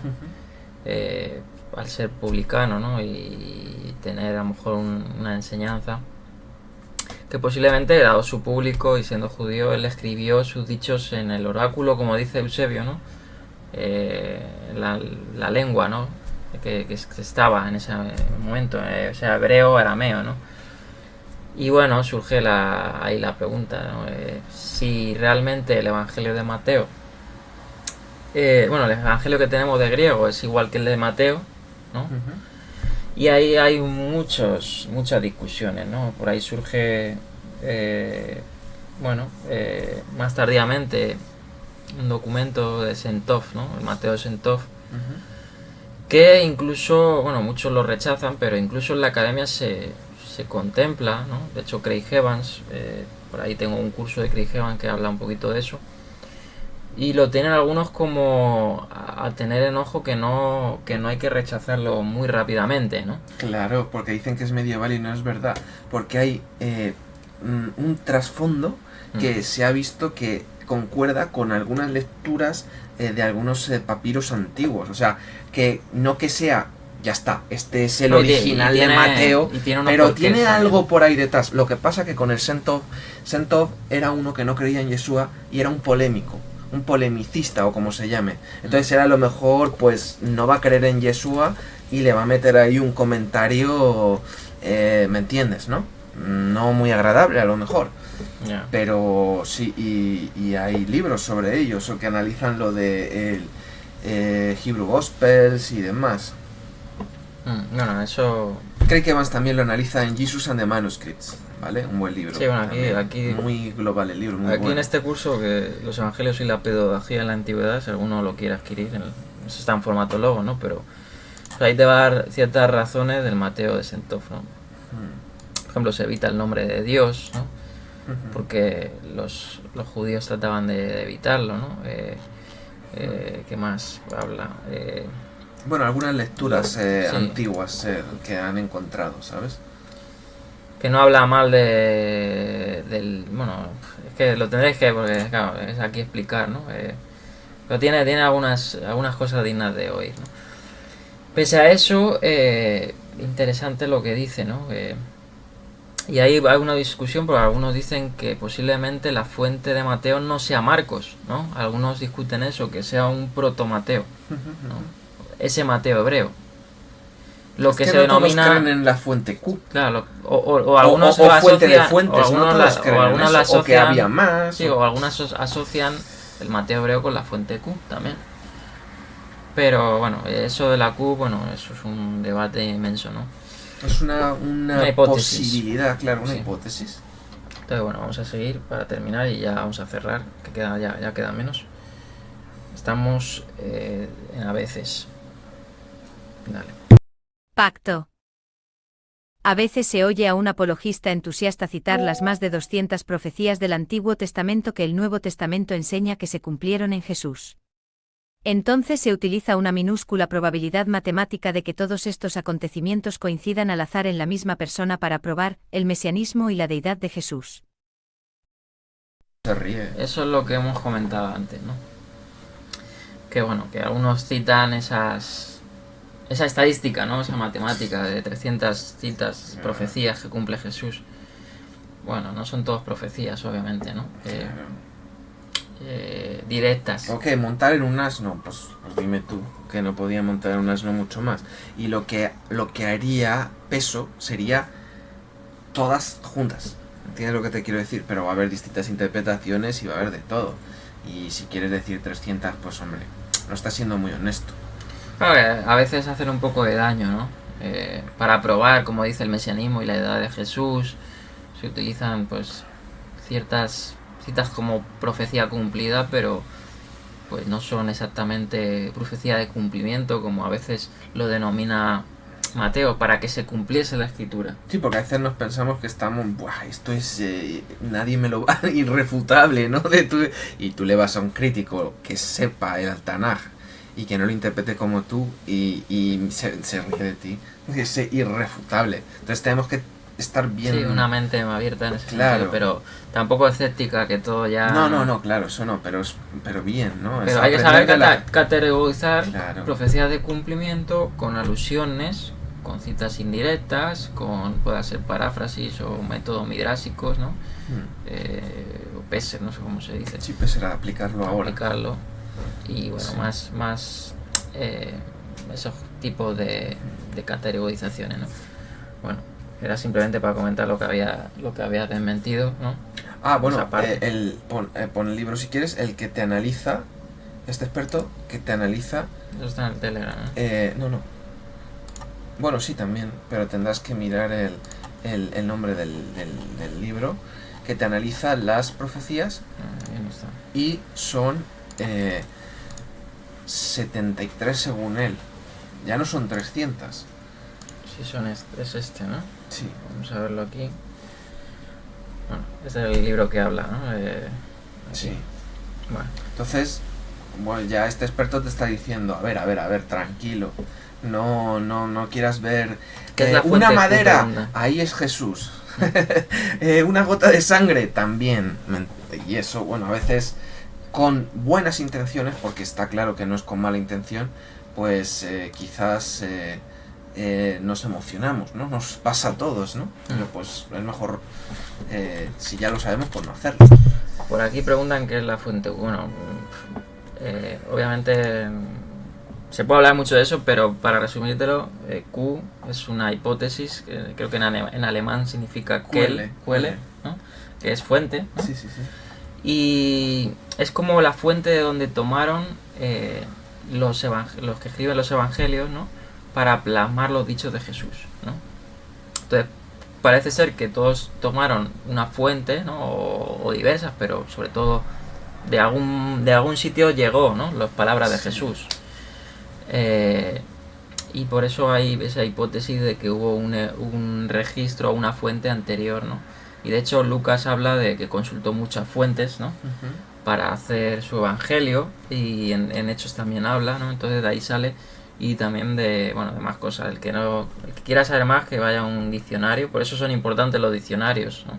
Porque te hacen como un resumen de lo que se comenta, ¿no? Y pueden buscar fuente Q y ahí os van a dar una buena referencia. Bueno, vamos a seguir para terminar la introducción. Estamos está un poco hablando de las profecías de cumplimiento, ¿no? Que muchos tratan de probar con cosas que no son realmente una profecía directa, ¿no? Bien. Jesús. El problema es que solo un pequeño puñado de estas referencias del Antiguo Testamento eran predictivas en sus contextos originales. Miqueas 5:2, citado en Mateo 2:6, profetiza que el Mesías nacería en Belén, una predicción que excluye a priori a la mayoría de los autoproclamados mesiánicos.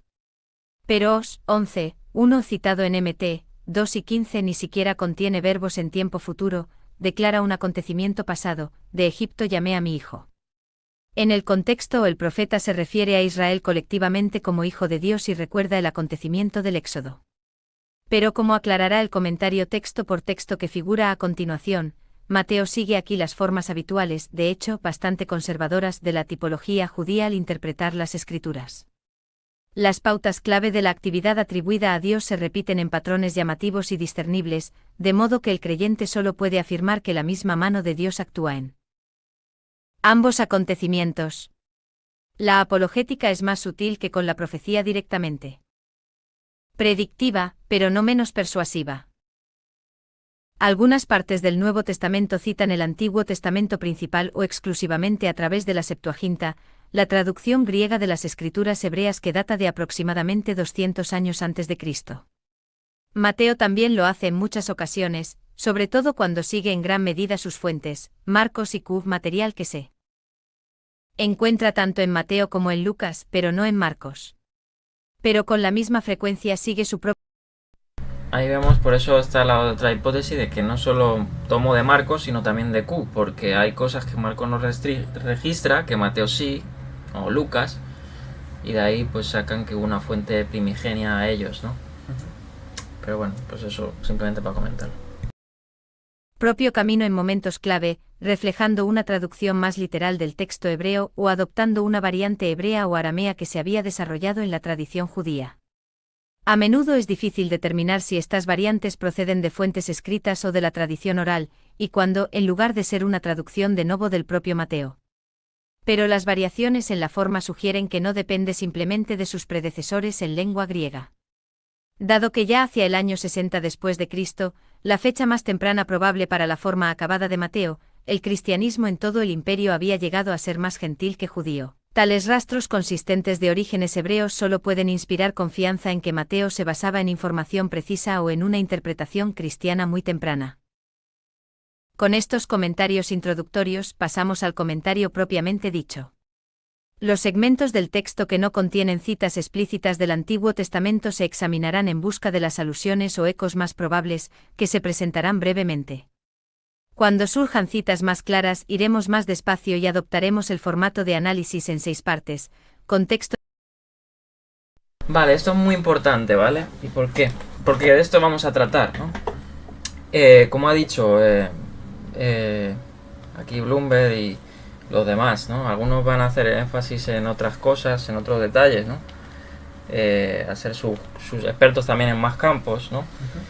Pero, por ejemplo, va a decir que cuando sea una alusión o un eco, pero no cualquier eco o alusión, sino los más probables, se van a presentar brevemente, se van a comentar brevemente, ¿no? Pero cuando sí que sea una alusión más directa, una cita más clara, nos vamos a detener, ¿no? Y ahí es donde vamos a estar analizando profecías, alusiones y todo en formato de análisis. Y te va a decir que las citas más directas lo van a hacer de estas 6 formas. Que esto es muy interesante, por eso... Claro. ¿Cómo lo hacía el judío? ¿Cómo Claro. no sé quién? ¿Cómo no sé...? Por esto es una exégesis Algo más amplio, de ¿no? las profecías del uso del antiguo en el nuevo. Por eso... No, vamos- ¿cómo interpreta Pepe esta palabra? No, ¿cómo interpreta Pepe, Luis, Juan, Jorge, David? O sea, Claro, pues, es que algo más amplio. En el contexto bíblico no nos podemos quedar con una voz. Claro. Bueno, en el contexto, hay muchos maestros, ¿no? Obviamente muchos pensamientos, muchas formas de verlo, ¿no? De hecho, por eso hay 4 evangelios. Porque Sí, ¿no? cada uno tiene un propósito. Claro, tienen una visión, Claro. un modo de explicártelo, una enseñanza, ¿no? Hmm. Entonces, por eso es interesante. Entonces, las 6 partes te lo voy a decir ahí. Vamos a terminar con la redacción y cerrar el vídeo. Contexto neotestamentario, contexto veterotestamentario, uso en fuentes judías, trasfondo textual, hermenéutica empleada y uso teológico. Vale. Bueno, se habrá oído con eco esa parte porque se me ha olvidado silenciar, pero te va a decir que la primera parte te va a dar un contexto neotestamentario, te va a explicar en qué contexto se va a dar, ¿no? Segundo, contexto veterotestamentario, Vetero del antiguo. del Antiguo Testamento. Sí. Te va a decir cómo se emplea esa cita en el Antiguo Testamento, su trasfondo histórico, ¿no? En el momento que se estaba viviendo y se dio esa profecía o ese momento, esa cita. Ujú. Luego el uso en fuentes judías, cómo los judíos lo interpretaron, cómo lo comentan, ¿no? El trasfondo textual detrás, ¿no? Pues si por ejemplo se cita la Septuaginta, se cita el texto masorético, etcétera. Una hermenéutica empleada, ¿no? Te va a decir pues ciertas formas de interpretar el texto o cómo se puede interpretar. Y un uso teológico de extraer, ¿no? Detrás. Por eso es importante, ¿no? El comentario, si quieres lo volvemos a enseñar. Si lo Sí, quieren por eso es adquirir. importante la lengua, la historia, la todo. Los expertos saben un poco de todo, porque no te puedes quedar solo con lo que dice el texto. Te tienes que quedar con el contexto, con la historia, con cientos de cosas. Y bueno, pues vamos a estar llevando este material, ¿no? Trayéndolo aquí al canal, deteniéndonos en las alusiones más brevemente, en los ecos, comentándolas, ¿no? Las posibles alusiones y ecos, porque puede ser también que sean mezclas, incluso mezclas de citas, como ha dicho, en cumplimiento, por ejemplo, cuando dice de Egipto llamé a mi hijo y luego cita otra cita, ¿no? Sí, aquí lo que se cree que era la griega, aquí esto otro, aquí... Y bueno, pues sin más, aquí lo vamos a dejar, gracias a los hermanos que han estado ahí comentando, y se agradece el chat a los hermanos pues, que están interesados, ¿no? En el material, y bueno, también leemos comentarios, sugerencias, y si hay alguna pregunta y que podamos responder, pues igual. Para el que Salvador, que nos ha preguntado los libros que hemos recomendado, yo voy a poner el link en los comentarios del vídeo, y bueno, si alguno quiere pues saber más o alguna cosa, pues que nos pregunte, ¿no? Y si podemos responder, bien. Y bueno, pues iremos adentrándonos y yendo libro por libro del Nuevo Testamento, ¿no? En Mateo no vamos a detener mucho porque ya ha hablado el prefacio Bloomberg de que es uno de los que más citas directas tiene, ¿no? Entonces va a ser algo más largo que quizás los demás libros, pero bueno, es interesante también tener también estos 6 enfoques que va a dar este comentario, pues para poder explicarlo de mejor, ¿no? Y para poder tener una idea más general y dar respuestas. Yo recomendaré otros 2 libros más que prueban y dan ejemplos de la literatura greco-romana, judía y demás, para ver que el uso no literal y todo eso, pues también era usado por los judíos, como decimos, Filón de Alejandría. y más gente. Entonces ya os recomiendo otros 2 libros buenos que de Bloomsbury, que no recuerdo ahora el nombre. Bueno, pues nada, sin más, nos estamos viendo y que el Señor pues siga hablándonos a través de su palabra, que nos dé pues una exégesis correcta, ¿no? Interpretaciones correctas y no sacar de contexto la escritura. También ir a materiales como este para poder ayudarnos, ¿no? Por eso Dios ha constituido maestros también para iluminarnos más, ¿no? orientarnos mejor que iluminarnos, orientarnos más en el contexto bíblico, porque el contexto bíblico abarca muchas áreas, ¿no?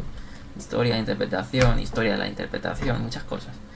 Entonces, bueno, pues sin más, nos despedimos, que tengan una buena semana y nos vemos próximamente. Que les vaya Hasta muy bien. luego.